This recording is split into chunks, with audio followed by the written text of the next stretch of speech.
Hello, hello, and good morning. We are live here on Black USA News. I'm Quida Chancey, the founder and director of Small to More Homes. And I have my guest here, Miss Kashmir. Can you tell us a little bit about yourself and the DM firm? So I am an urban planner by profession turned entrepreneur. I work with micro entrepreneurs and small businesses on their business plans because most of the time we do not have a business plan that is functional, or maybe we don't have one at all. And as we decide to grow and expand and change and things come up, we need to understand exactly what we're doing and are we being strategic about it. So I run the DM firm and that's what I do. Absolutely. I totally agree that a lot of times we kind of have to jump out there and just start doing what we have to do and making money and flipping that side hustle into our main thing with no preparation, right? Mm-hmm. And so, to your point, we all know someone who cooks well and became a chef, painted well and became an artist, but did they form that LLC? Did they file those taxes? Or do they have the right licensure and all of those things? So how do you approach that? How do you find your customers or your clients? And how do you let them know that, hey, what you're doing is great, but it's not what we should be doing now? Like, do they take offense? Like, dig into that. Tell me how that usually works out. So finding my customers is usually word of mouth, right? I know everybody is a for the gram, for TikTok, for Facebook kind of place. But what I do is not necessarily everybody's cup of tea, right? And so I usually get a lot of my customers, probably my acquisition rate is probably, it takes me maybe between $200 and $400 to acquire a customer if I'm talking about my time that I'm putting in before someone actually signs up with me. But the retention of that customer is usually anywhere between 6 months and a year. So even though my acquisition rate is a little high, my retention rate is even longer than what it takes for me to pull in the customer. So let's start with that, because most people are like, what are you talking about? So that's what that is. Right. And so it takes me a while because people aren't going to find someone to help them with their business plan on IG. Like, just think about people's, like, are you going to find your dentist on Instagram? Are you going to find your therapist on Instagram? Are you going to find your primary care doctor on Instagram? Your mechanic? Probably not. These are people that you're going to want to put through some kind of process and screen them and make sure you like them and you're comfortable with them.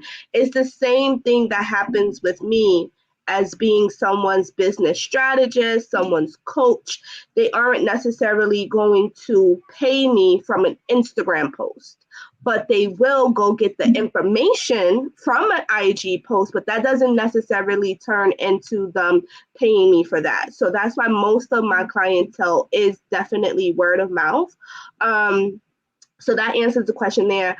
About the question on like, are people offended? Sometimes people are, because sometimes if I'm working with someone that has been in business for 10 years and they never needed a business plan, but they've been making money, they're like, why do I need to do this? Exactly. This isn't like I'm making money. Like, why do I need to sit here and write this out? I don't have time. I got a lot of things going on. Can I pay you to write it? And the answer is like, no, I'm not writing your business plan. So there's a little bit of back and forth that happens with more existing, maybe stakeholder business. They think that they're stakeholders in their community, but then for people that are just starting out, it's kind of like the gram is saying you don't need to do any of that. All you need to do is just get an Instagram page, get a Facebook page, post some stuff up there, have your friends and your family buy it, and you don't ever need to do a business plan, right? So Right. sometimes can be tricky on both ends. The soft spot is people that understand that in order to get a bank loan, Right. in order to actually take advantage of this PPP that happened, in order to take advantage of merchant service groups and insurance, that these are things that institutions usually require, right? Like if you want to get a bank loan and you don't have really great credit or you haven't been around for a long time, they will likely ask for a business plan, right? When I was getting a merchant service, processing service, which is not a PayPal, not a Stripe, not a Cash App, is actually for you to be able to have those credit cards at the bottom of your website, and people have to be able to put in their information with you. Because I'm a service-based business, I had to provide them with a business plan, right? And when I said, hey, I have a business plan, that process went a lot faster than it would have had I not had one, right? Right. So that's where the business plans come in handy when you're needing to have people take you seriously. Like you're not like, I'm not a side hustler. I'm an actual entrepreneur or founder. I took the time to write this out. I have a plan. I have a team, even if I don't have people that I'm paying. I know where my attorneys are. I know where my insurance broker is. I know where my clients are. I know where my market is. Like, I know where these things are. I have a plan. I know how much money I'm going to reasonably make. I'm going to file it on my taxes. You know, filing taxes definitely separates you from a side hustler and an actual entrepreneur, because in order to file taxes, you have to have a Schedule C. You have to have a CPA. You have to have some receipts. And you are telling the government, I'm going to pay you taxes on what I make, right? So it totally changes the game. Sometimes when I want to be a little, arrogant to people that think that they're doing what I'm doing, I'm like, how long have you been filing your Schedule C? Most of the time people are like, well, You don't even know what it is. what's the Schedule C? Okay, so you already lost me. We're not even in the same boat, because you don't even know that you need a whole CPA to file your Schedule C, and that you need to pay your taxes quarterly or yearly. You like get out of here. You're not even serious. Right. So I think that it's great that you pointed out that there's people who are like, you know what, I need to step my game up. And other people who are like, no, I've been making money for 10 years. And we have to understand that just because you've been making money for 10 years doesn't mean that you're satisfying all the things that the government requires for you to be a business partner, so to speak. Because that's really what it is. They're leveraging all of your resources, all of your skills, and now you're business partners. So you have to keep those books in check. And the funny thing is, I find the same thing in the nonprofit world. And no, we don't necessarily have to have a business plan, but we have to be able to make proposals and, schedule out our programming and have a budget for all of those things.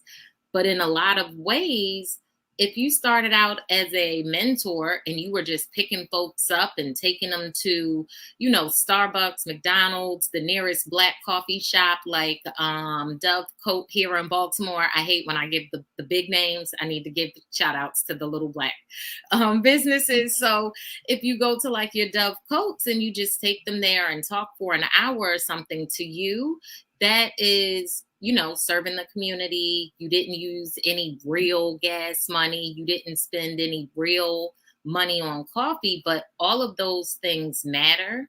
All of those things add up.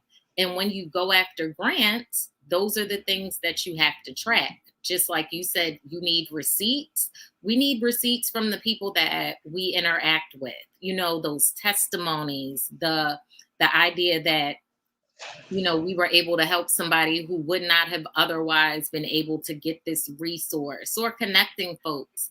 So I think, to your point, Tajmir, that we all have to be cognizant of what we're doing as a side hustle and what we consider to be our bread and butter, our real life, and how we're going to go about it, and with our big girl pants on or our big boy pants on or our non-gender specific pants on. You know what I mean? Like, we just have to know that when we start out, that there's more work to be done, and we have to make sure that we're completely checking those boxes so that, one, we can keep all of those coins, and two, like you said, we can continue to leverage with our business partner. Those PPP loans, that was a business partner situation with the government.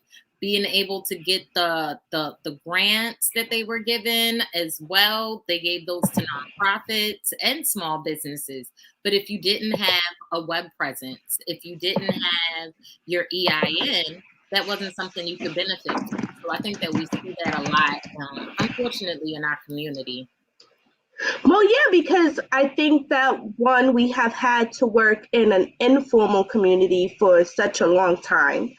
And two, most of us don't think of entrepreneurship as an actual career. Like, people are like, you're going to be an entrepreneur, like, where's your real job, right? Right. And then three, it's an information gap because of where you're getting the information from. You might not even know that you need a EIN number, that you need to file an LLC. You know, the show that I did on Saturday talking to a VC fund, you need to be able to be a whole different legal structure in order to even accept investment dollars, right? You can't be an LLC or a sole proprietor out here saying, I'm going to get VCs to give me $100,000, and what shares are you giving them? Your business isn't even structured to give out shares, right? So there's all this information that we think we know what we're talking about, and sometimes we can be cavalier in the language and the word choice that we're using, or sometimes we speak really well so people think that we know, but then in the background we don't have a clue what's going on, and we don't know where to go get the information, and the rubber meets the road when you have to implement on something that someone told you to do. Like, what happens if you do pitch really well to an investor and they're like, I love your idea. I want to invest $200,000 into your idea, and you aren't legally set up properly. You don't have contracts for them to sign. You don't even know what kind of attorney you might need to draft up the contract. And what bank account are you putting it in? Because you can't put it in your personal bank account, right? So how are you going to? What are you going to do with this $200,000? Like, if you've never held that kind of money before, how are you going to be accountable for, like, who is going to manage your books? How are you going to file that? What does that look like if you still have a full-time job and you're getting a W-2, but you have this investment over here and you're getting $200,000? How are you going to even start thinking about separating? And when you're thinking about doing that, it's too late, because now this person is like, I wrote you a check and you're on the hook and I want 30% of your company. How do you even know what that equates to, right? So sometimes sometimes we actually are hustling backwards. We hustle so hard that we hustle backwards, because we don't have a lot of the things in place that we need to have in place, and it makes us look unprepared. It makes us look like a little flimsy, right? It shakes your credibility, because people are like, I really thought that you knew what you were talking about, and now I'm realizing that you don't, and you don't even know who you need to go to. Like, you just look a little unpolished. Right. And you did so much work to look polished, and now you look really unpolished. So that's why I like to work with people on the business plan in a sandbox, right? Because then we can say, if your 5-year goal is to get investment, okay, how are we going to change your legal structure, and what kind of CPA do you need, and who do you want to work with, and do you like this person? You know, a lot of this stuff is relationship building too. Like, you got to Yeah. like the people that you're hiring. You have to trust them. So that takes time to give up your social security number, your EIN number. This isn't an H&R Block kind of situation going on. So, and when you mentioned nonprofit, I worked in nonprofit for a long time. That's a lot of paperwork, right? A lot of compliance comes along with being a nonprofit. There's certain years that you have to keep certain emails and certain documents. We just think this is free money out here. Start a nonprofit. I'm going to get some money. Board of director meetings, minutes. You have to keep those. They have to be organized. You get audited at the end of the year from different foundations or different money sources, and you have to have like a folder generated just for them, just for what their project was on, just for how you spent the money. Do you have two people signing checks? I can go on and on and on Right. about the Because compliance. all these checklist items matter. And if you don't have the checklist, you're leaving either money on the table, and that can be in the sense of an investor, or it can be in the sense of a fine, because now you're hustling backwards, like you said, to catch up, and you filed something late, or you forgot to put in this compliant report or that annual whatever.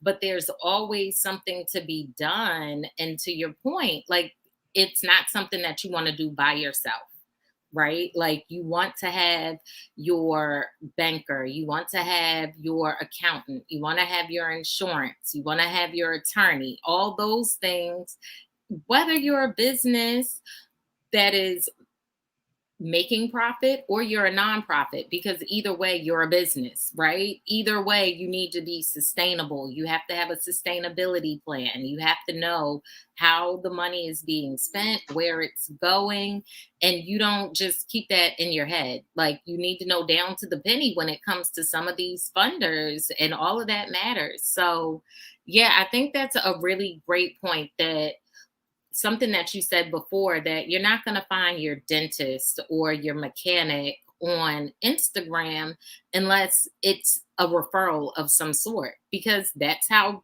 good business is shared, referral after referral.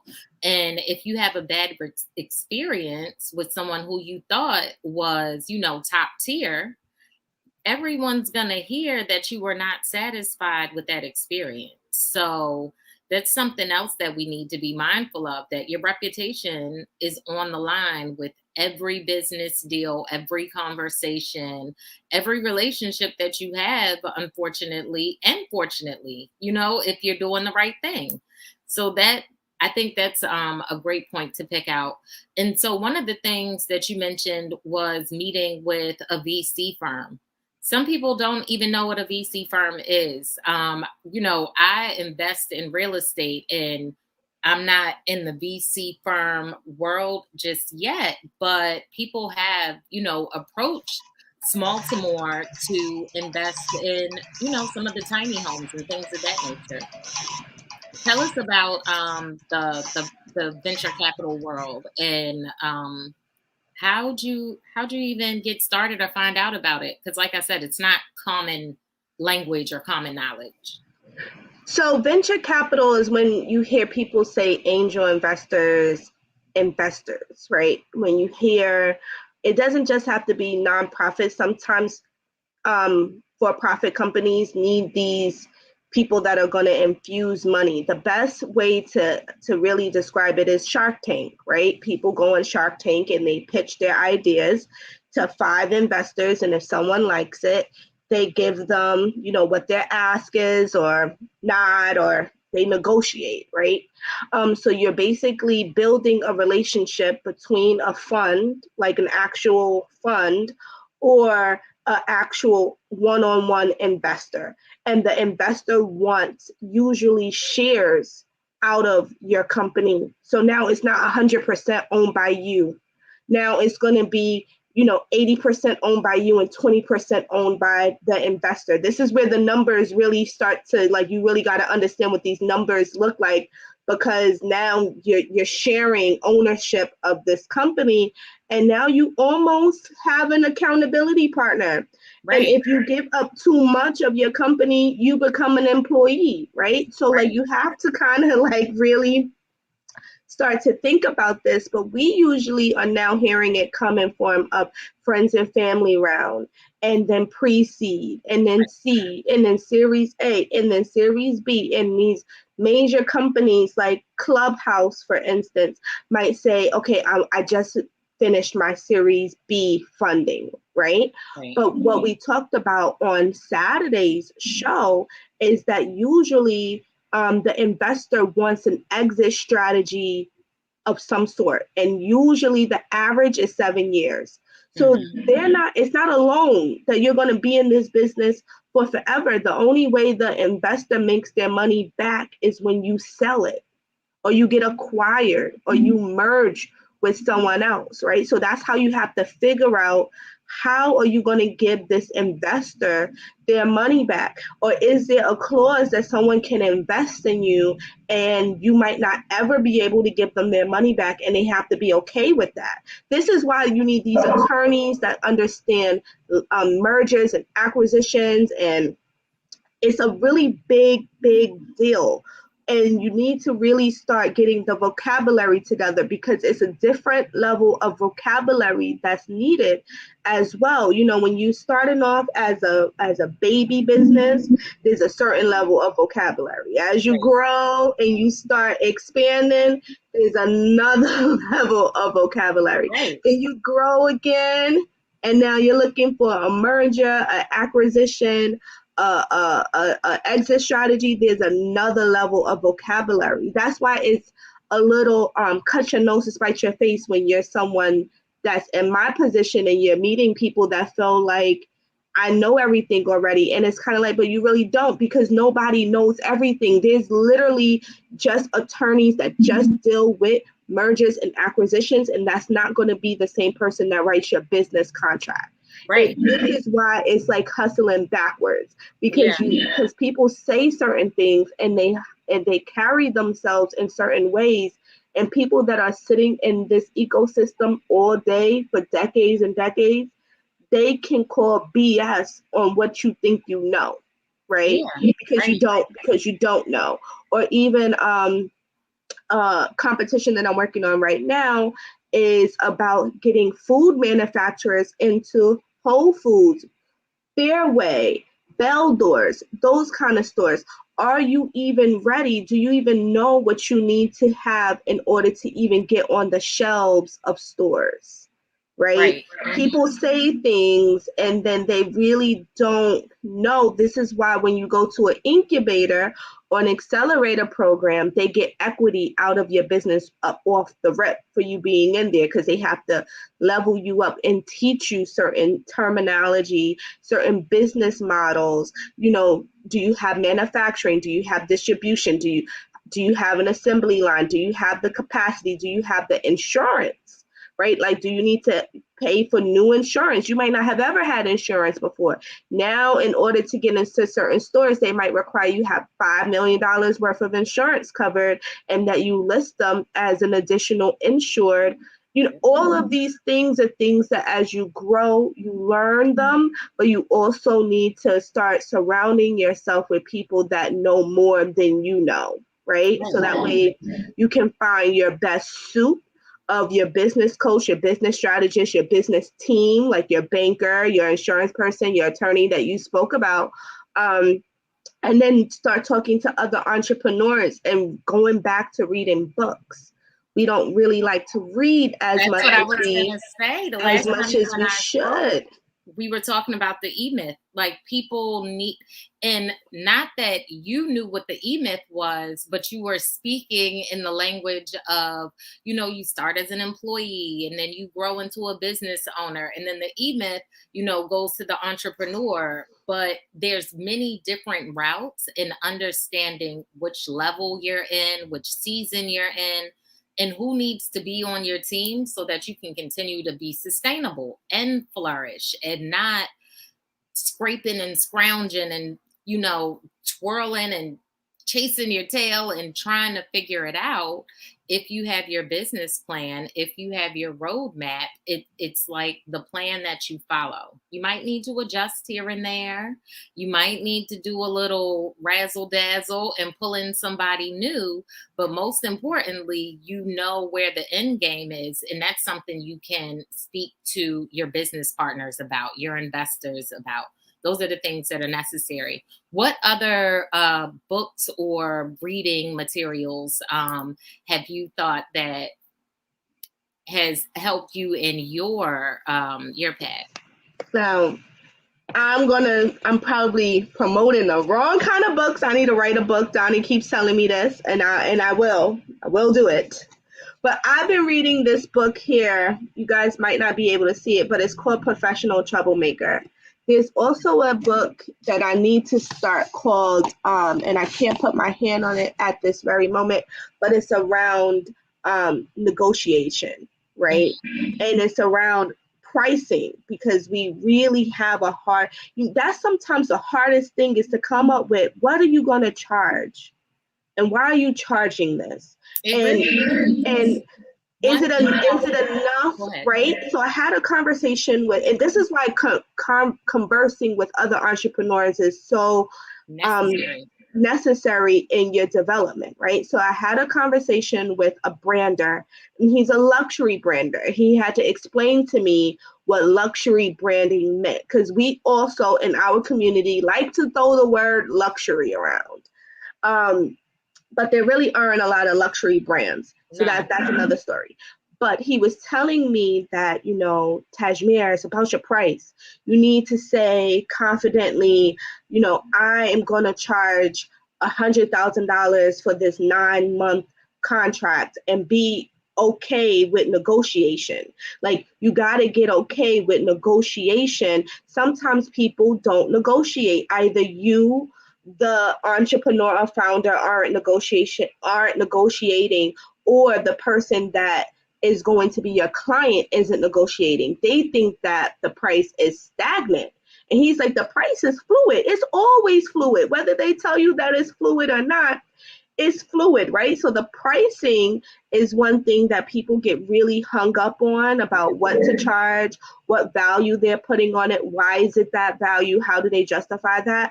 But this Professional Troublemaker book was recommended to me by one of my mentors, Stephanie Thomas. And it really goes through the mindset really of women. And particularly for me, it was Black women, right? And how we need to speak a little bit more confidently, how we go through, how we're going to read somebody versus not read somebody, how we read ourselves, how we read each other, right? How we, there's a chapter in this book that talks about these white guys that just bought a mountain. And I was like, I didn't even know you could buy nature. Like, you could buy nature. But it talked about these white guys that, they lived in this boundless, limitless mindset, that they were like, we're going to go buy this mountain. And they put their money together. They purchased nature. I was like, oh, shoot, I didn't even know you could do that. And then they started charging people to come visit this mountain that was once free, but now you got to pay them to go visit the nature. It bugged me out, right? But it was also, how we bug you out? It's 2022 colonization. Go ahead, sis. So then it was talking about how, as women, we need to also start thinking in that kind of way. Like, how are we gonna charge? And people can go buy a mountain, okay, that's in nature, and purchase it, and then charge people to come visit this mountain. Then we need to start, peeling back the layers of the onion of why we do what we do, and also how do we hold each other accountable for what we're talking about, for how we're moving. And it's not just based on entrepreneurs. It also talks about like if you have a job, because to be honest, entrepreneurship is not for everybody. Everybody can't be an entrepreneur. No, Everybody can't be a some founder. people Some need people employees. need to be employees, right? And so even if you're an employee and you're in meetings, and this goes to like what we were talking about before we started, you're in these meetings and you hear people saying things around the table that are excluding other groups of people. Like you just know that that's what's going to happen.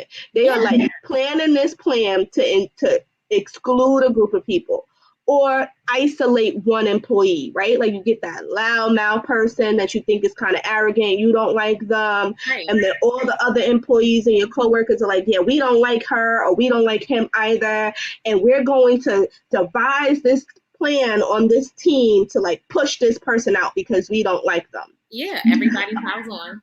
Okay, so now if you know that that's not the right way to behave, what do you do in that situation? Are you going to be the person that speaks up? Are you going to be the person that doesn't speak up? If you know that your company is like a marketing company and you know that they're trying to put things in the neighborhood that really shouldn't be there, are you going to speak up about it? Are you going to be quiet about it? Are you going to play along to get along? Like, how are you going to figure out how you're going to cause some trouble where you are to challenge the status quo? Like that's what I have taken from the book. And I'm still reading it now, but it has been very like, I always say snatching my edges because it's like, really, you want to do that to me right now? Right. Um, Just gonna come in flat out. yeah, so it's really, really, really interesting. Books, and each entrepreneur have different things. You know, a lot of people like to read books on mindset, on purpose. That's really not my thing. I don't really need to, I don't feel like I spend a lot of time in that space trying to figure out what my purpose is or my mindset is. I spend a lot of time in spaces of figuring out how am I going to control the room? Like, how Yeah. do you identify stakeholders and power dynamics, and how do you figure out how you infuse yourself or not infuse yourself? Like those are things that I'm more interested in Yeah. than necessarily like the mindset and the kumbaya and all that other jazz. Not that it's not important. I think that it definitely is. It just doesn't play that much of a significant role in what I do and how my makeup is, because I'm just like, who the people that I need to walk away from, who the people that I need to know how to talk to them, and then who are the people that I'll kind of want to hang out with, and then what am I doing, and then how do I get in the room, how do I stay in the room, Right. how do I make my own room, and then who do I invite into that room? Those are the things that I really enjoy reading about and watching and just trying to dissect. And so me on the other side, I actually sometimes do have to do the kumbaya dance, right? Like being in nonprofit, it behooves me as a community organizer to have multiple other organizations on a proposal, on a grant, to partner with somebody. Because to your point, there is a voice of the community, but that voice is always a collective voice. It's never one single foundation, one single organization, one single coalition. It is a collective voice of multiples. And I think that for me, finding which of those multiples has that same mission, that same end game, that same, like, the roadmap has to align. It can't just be, oh, and I've learned this the hard way, I'll be honest. It can't just be, oh, we're both in the realm of housing, we're both in the realm of facing homelessness. um because to your point, like, there's some people in the room that don't really want to end homelessness because it's a way to control a population. That's a budget. That is a way to continue to capitalize on, someone's misfortune. And it's hard to recognize those things when, you hear the language of the nonprofit and community and giving back. So I think that's another skill set that as you're in this business and as you matriculate through the different projects and levels of learning, that you'll see that you have to find your tribe. You have to find your family. You have to find your people. And like Chap said, buying a whole mountain, I don't even think like that. I can't even think like that. That is absolutely, like Chap said, some white people stuff.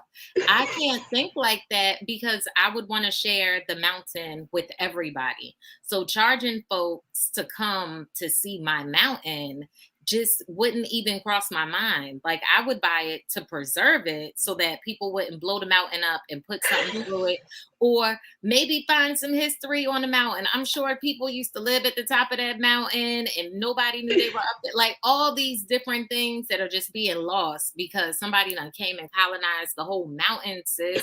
Like, that's not how my mind works. Like, Tajmir, even when I'm thinking about like community development, right? I look at the land, I look at these vacant lots, and I don't say, how can I buy it? How can Smaltmore buy it? My mindset is, how do we create a land trust or a land bank or make this collective property so that when Smaltmore is here and gone and Quida is here and gone, the community still owns this property, and it's not some fake urban planning to displace folks.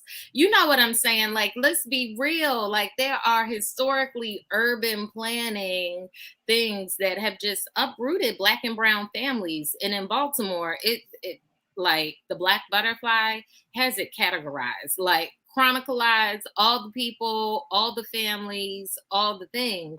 So my mindset is, how do I reverse that? Right. And how do I find the people in my tribe that understand my language? Because like you said, people sometimes get offensive or offended when a Black woman, is telling them, no, what you're doing is colonization. That's not that doesn't align with my vision. And they're like, no, I have Black friends. And it's like, that's not what we're talking about. You know what I mean? Like, I understand you want to give to the community, and I understand you want to contribute, but did you talk to the community? Are these the things that the community said that they need right now? I don't think that everyone gets, sometimes there's survival mode and then sometimes there's thriving. Buying a mountain, sis, that's some thriving stuff. I'm working in these survival communities, okay?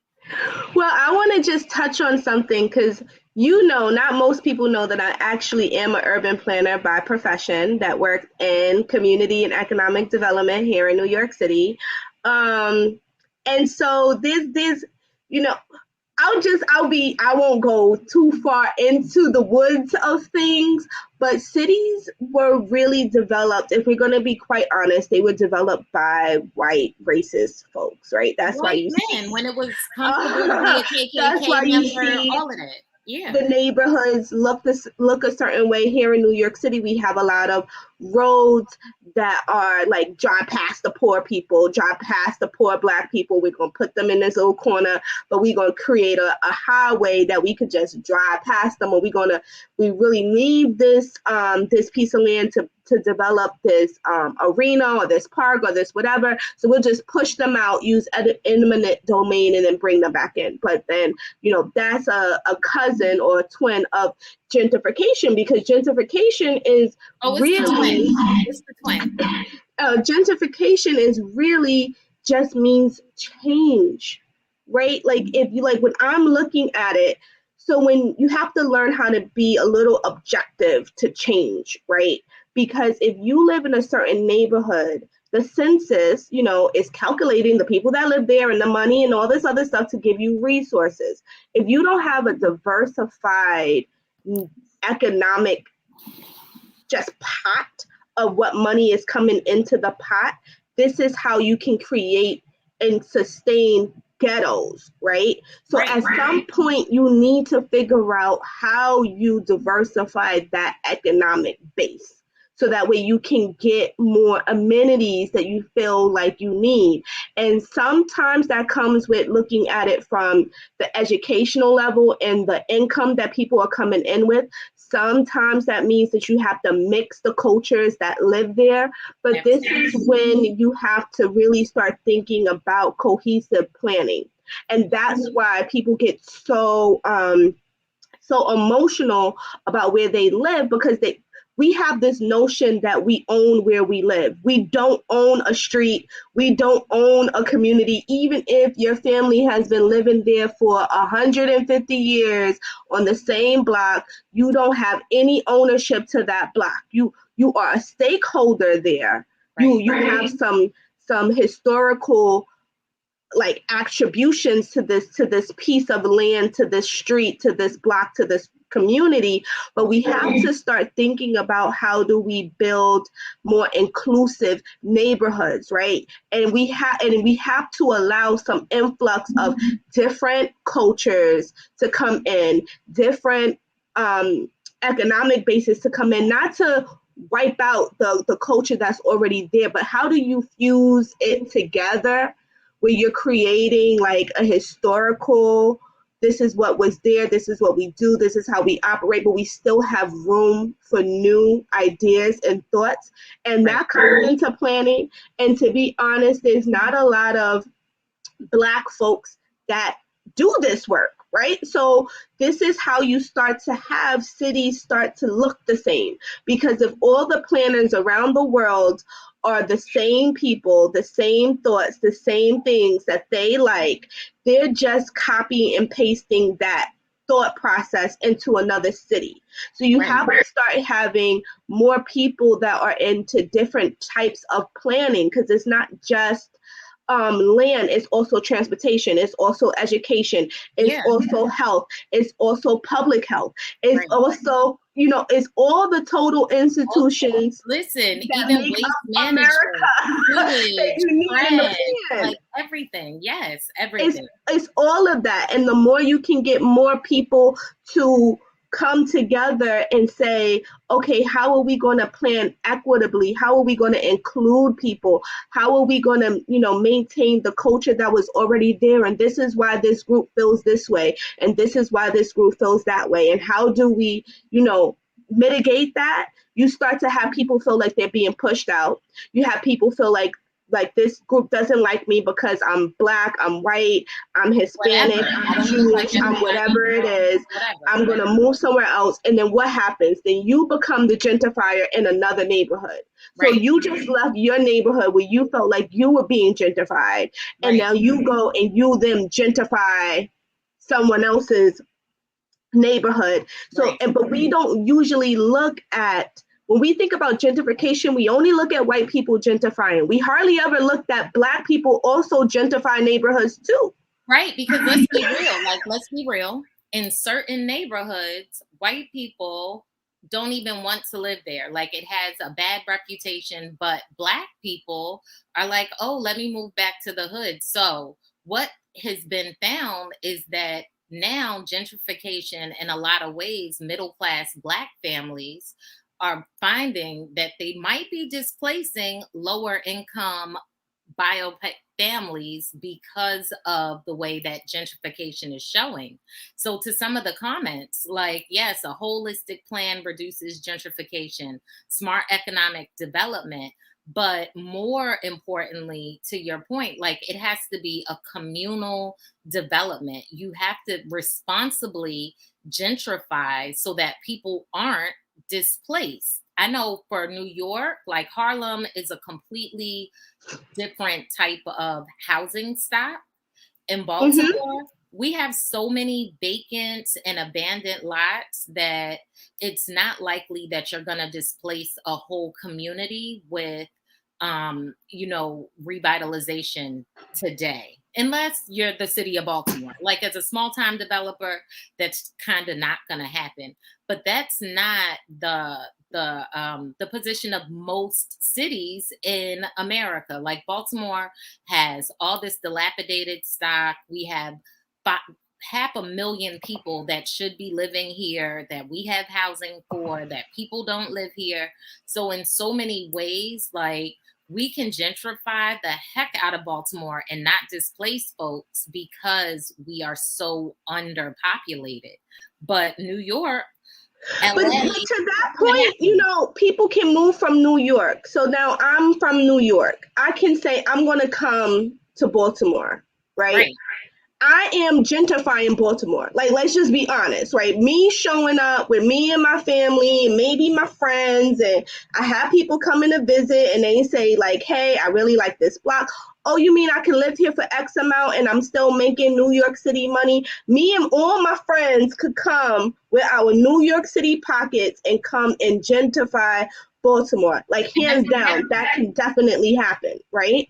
Yeah, But the receptiveness of that is that it will be perceived differently because we're Black folks gentrifying right, another Black city, right? right, Versus the emotional thing of if I were white. And that's a conversation that we just have to start, like, having people just be real clear about it, right. because it allows us to let other powers that be to use race as a weapon against what's actually happening is changing the economic base of a neighborhood and has nothing to do with race, right? But we are Right. so, because we are such a country that hasn't rectified the racial issues that we have here, it's easy to put everything on race. But when When you really start it's to, class. it really is classism. That is really what it is. And we don't think of it in that kind of way, but we are so used to just saying, it's me against you, and it's me against you because you look different than me, you have different hair than me, so you don't like me and you're being a racist, which is usually, sometimes it is the case, but usually it's not the case. Usually it's a class and economic standpoint, right? And we also don't pay attention that a lot of the policies that come out around urban development is for rural America. How many Black folks do you know live in rural America? America, Just right. right. We think that, okay, this is all about urban people and Black people live in urban places. A lot of the policies, a lot of the taxes, a lot of the tax abatements is in rural America. You're not there, I'm not there. No, don't nobody care about that. To your point, I'm working on policy, like with just the housing language and the zoning practices in Baltimore. Like, a lot of the language says family, family, family, and that kind of doesn't leave enough room for what if I'm living with you and I, we have a business together. Like, we should be able to live together and not have it say family. Like, it should say households. Like, just those little tiny things. Like, we have to think in a more collective ecosystem kind of way.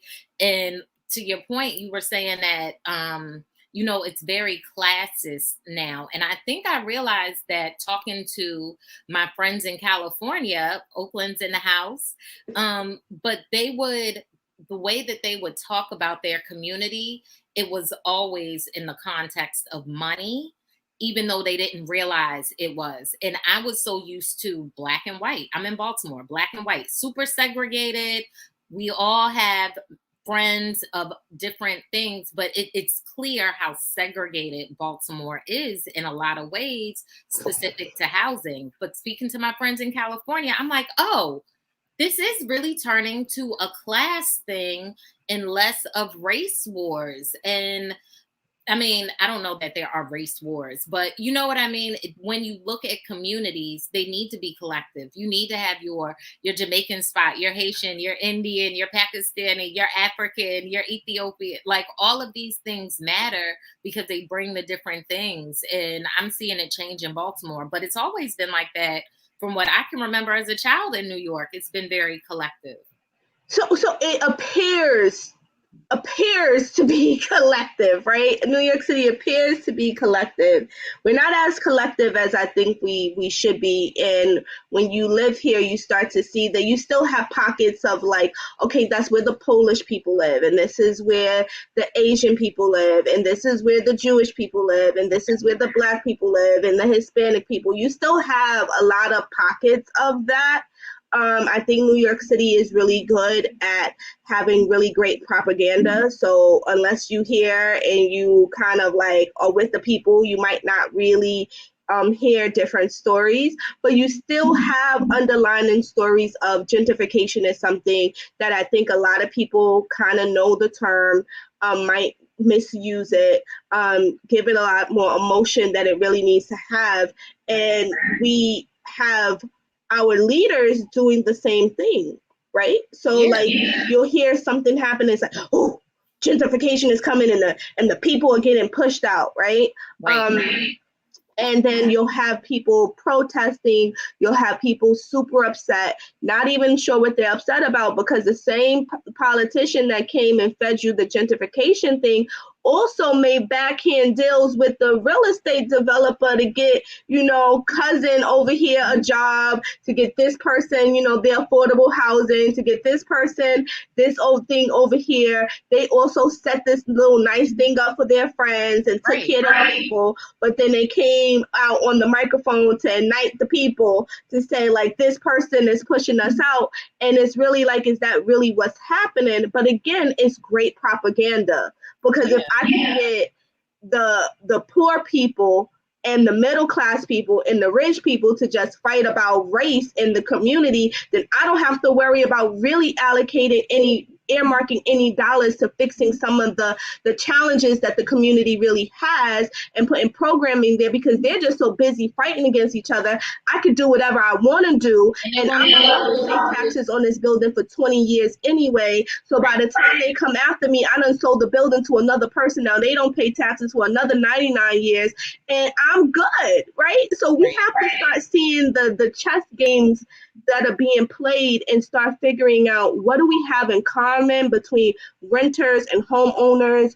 What do we have in common between just living in a neighborhood and sharing in some of the amenities? And everybody wants the same things at the end of the day. They want to live somewhere that's clean, that's safe, that has grocery stores, that their kids can go out and play, that they don't have to worry about getting ran over by a car, right? Right. People want, really, whether you're rich, poor, in between, want the same thing. So People how want can we safety and start comfort? Yes. galvanizing around the things that we need, earmarking some of these dollars to go towards things that we know our community doesn't have, and cut out the conversation around the racial stuff, right? Because we know that it's not just based on race. We know that it's based on economics. So we can't move the needle to start talking about the economics. Our grandkids going to be saying the same thing. Right. So I don't really have a better answer than that.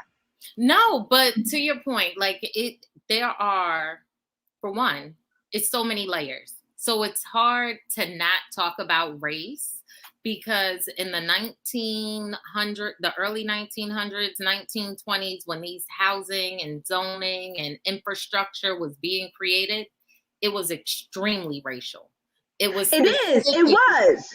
But now, to your point, those red line communities and those what was it? It would have been red and yellow. Those red and yellow line communities, some have transitioned to blue line or green. Like there's an in between. Everything isn't just green or red. There were blue line communities and yellow line communities. And we see that those are the communities that are being gentrified, have already been gentrified. And in some ways, that race aspect, it used to be, foreigners or, Irishmen, Italian people, things like that.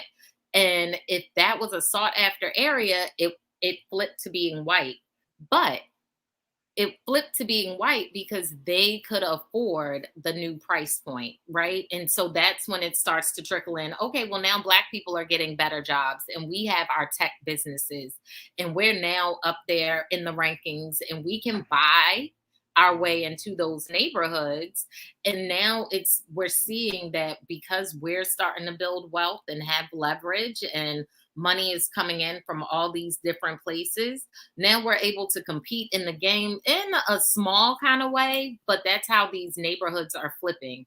Like, it does have to be intercultural in ways, but we still have to be mindful of who's being displaced. And I guess when it's your community and your people being displaced, you're the only one that cares, right? So it's a weird It dynamic. totally is. It, like, urban planning is a combination of any discipline you ever want to think about. Like, you can even think about the digital divide. Yes, How are people accessing internet in these communities or not? It is like the perfect place, but again, we will not get to cohesive planning until we have a diversity of people that are taking it up as professions and bringing these absolutely. things to the forefront. If you only have a certain group of people that are talking about planning and redeveloping neighborhoods and doing neighborhood development work around the world, and we are stuck in the traditional path is like be a doctor, a lawyer, right? And we don't have people that are being engineers, and we don't have people that are studying urban planning, and we don't have people studying transportation, and we don't have so all those we don't have people studying waterways. All these things make up flourishing cities, right? So But if let you me add don't this though. To your doing point, we it, don't know enough in those fields. Not only do we not know enough, there's not enough of us. And so many of us need to understand more about real estate. So getting into those smaller or less sought after fields would put us in a position of power to hold that knowledge and be specialists and be able to change the rules and understand, well, what is it that our community needs? What is it that our tribe needs to make us better? Go ahead. yep, I think we need to start like reevaluating the value we put on certain things Right, because we because love to fix and flip, but let's build communities. Let's build whole villages, right? and then we have people that are doing it but they don't have the expertise, right? So then you get like we have to just figure out that there's a lot of different ways that we can work on change where we currently are, and how are we going to do it. And we know that there's a deficit in a lot of different arenas around it, but we have to start figuring out and really calling out these total institutions, understanding what they are, how they operate, Yeah, also understanding that they were never meant to include us in the first place. So now trying to be included is going to be super hard. right. So how do you try to make it as quote unquote fair as possible, right? For me, urban planning was one of the things that I wanted to do, and I figured out that it was a thing because I said, "Oh, it's so many things you can do with it. I'll never get bored, right? Like I can just hop and do it here, and then hop and do it So there, and many then hop. layers, right? I can do it wherever." But until I actually was studying to go to law school, until I realized that people were getting a JD and a MA in urban planning, I didn't know it was a thing. So Right, I said, if attorneys are becoming urban planners, I could be an urban planner too. So then, right. but then this is just a new thing. The discipline is fairly new compared to other disciplines, right? Where you just don't know that is something that is worth your time and energy, so that way you can start having intelligent and thoughtful conversations around what's happening. Because when you lead with emotion, it's easy for people to discount you, right? Yeah, But when you go in there with the facts and you got the receipts and you're like, well, this is why, and this is why we have to do it this way, and this is why I want to do it this way, it's harder for people to not take you as seriously. Right. No, you're right. Like, to your point, I often go in rooms and people think I'm younger than I am because, girl, black don't crack. And I have to hit them with the 1, 2, like straight out the gate. Like, yeah, transportation sucks in Baltimore. 90% of the jobs that we get, we can't even get to unless you have a car. 10% of the jobs are the things that are available, and they're all like 90% of those are minimum wage. So I got the statistics. Like, transportation needs to be improved. Education, we're not even at a 50% passing rate for Baltimore City seniors. Like, we got the statistics. So who's in the room that can incite change? You know what I Not mean? many people, because many people are going to be that person that's going to sit there and say, I don't want to say this because either they're not going to listen, I might lose my job, I might just get busy work and not get anything that is actually meaningful. So I'm just going to sit here and know that it's wrong. I'm going to complain about it to my family and friends, but And be I'm complicit. not empowered. People don't feel empowered, and then we don't have people that know how to be good leaders. Yeah. And so it's a challenge to just keep doing the same thing. And this work don't pay a lot. So you can sit here, as an urban planner, as a neighborhood community liaison or developer or activist, whatever you want to call yourself, you're not making a lot. You're not making the money that the attorneys are making, but you're doing No. the work that everybody is impacted by. But But you know you what it is? yourself might live at the poverty level. Right, but what we need to do as the urban planners that aren't getting those top dollars, like you said, is listen to Donnie and write about it. Like, put our voice and our knowledge and our skills out there so that when we bring you back on, we can refer people to the book that you wrote about how to properly urban plan, how to properly and responsibly gentrify without displacement, without losing heritage. Somebody mentioned that in Miami, they are losing all of their historical context because of all the gentrification and the huge buildings that are going up. In Baltimore, there's an organization called Baltimore Heritage, and they help to mitigate those types of issues. So hopefully, Miami has some sort of coalition or organization that can help you if you're really concerned about stopping that kind of thing, that can help you work on it. But like Tajmir said, like, you don't get paid for this work to begin with. Like, you have to find contracts, you have to get in where you fit in. But it often starts out of passion and wanting more for your community. So if you start there by tapping into the DM firm, reaching out to anyone on Black USA News. We're always out here trying to make it better for our community members because we can't do this kind of work alone.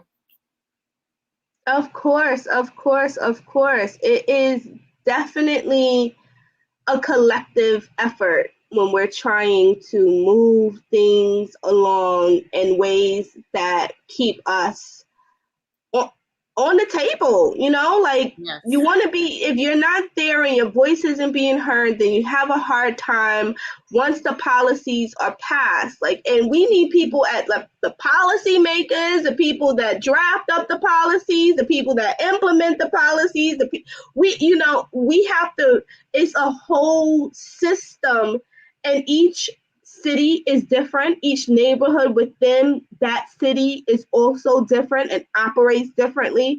Yeah. And sometimes it's really challenging to just sit back and read the statistics, because if I'm not there, I'm not feeling what you're feeling. I'm just reading percentages on a piece of paper, right? Right. And so we have to start infiltrating these different places so that way you can bring your voice and your needs to the table, and at least know that you're trying to change something to make it a little bit more equitable, but without having enough people in all the places and all the neighborhoods, even in rural America, right? Having voices there talking about what it's like and what's needed and what works and what doesn't work, we will always just be hustling backwards, unfortunately. Yeah, yeah. And I think to your point, like we don't even have to come with a collective voice to begin with. Just all the people that want change, just be in the same room so that we can start the conversation. The collective voice will eventually come with the work, the community, the needs. Once the needs are met, you will see the community turn around. So yeah, we need people in all the, even if you don't believe in politics, we need people in politics. If you don't believe in the school system, we need people in the school system. You don't believe whatever you don't believe in and think is trash, that's exactly where we need people. Okay. So keeping those things in mind and encouraging at any age, whether it's youth or someone's grandmother, get involved at whatever level you can because we need help on every level and input because your voice matters. Of course. This is a great show. Yes, I'm so glad that you got to hang out with me, Miss Tajmir. We will be back one day, someday soon. Donnie will be back on tomorrow at 10 a.m. Quida Chancey from Small to More Homes.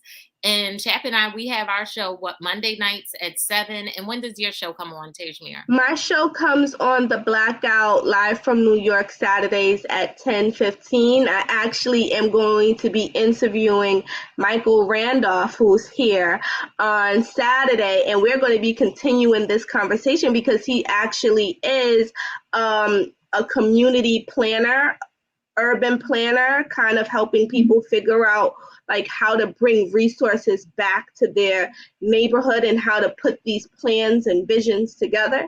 So we're going to be talking about that on Saturday. Oh, I'm gonna definitely have to tap in. I've been doing some asset mapping in a few communities here. So I'd love to hear what y'all are talking about. I'm gonna tap in there. We are gonna wrap this up. Thank you so much for joining us. Thank you, Donnie and Black USA News, and we'll be back. Thank you. Thank you.